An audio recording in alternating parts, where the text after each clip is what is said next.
C'est une surveillance discrète, un bracelet électronique accroché au poignet de la quasi-totalité des 55 résidents de cette maison de retraite. Avec 80% de personnes atteintes d'Alzheimer, les fugues étaient trop fréquentes. Alors la solution du bracelet s'est imposée. Dès qu'un pensionnaire s'approche de la porte, celle-ci se bloque instantanément.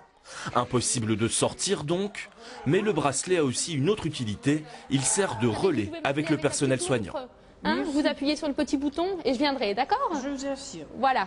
Et je vous remercie. De rien, Mme Verhaeghe. Le système existe depuis 6 ans dans cet établissement, le seul de la région et un des rares en France à l'utiliser. Et pour les infirmières comme les aides-soignantes, son efficacité est évidente.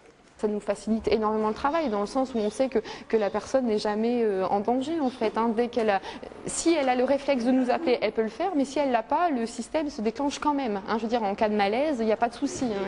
Elle est quand même joignable. Le bracelet va se déclencher tout seul en fait. Grâce à un logiciel, le bracelet enregistre même tous les faits et gestes des pensionnaires. Médecins et infirmières peuvent analyser chaque jour les courbes de sommeil. C'est aussi à travers ce logiciel que toutes les alertes transitent. Le personnel est informé en temps réel.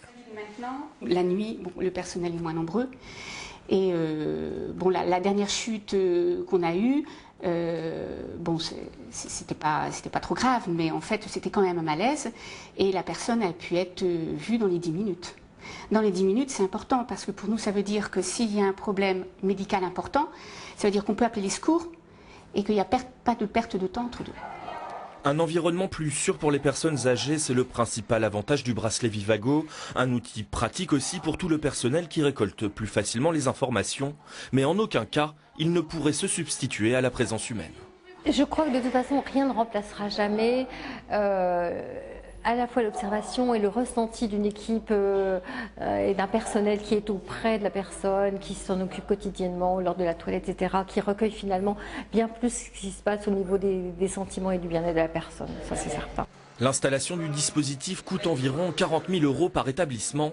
À Lille, un centre d'hébergement pour personnes âgées dépendantes devrait être équipé à son tour pour la rentrée 2009.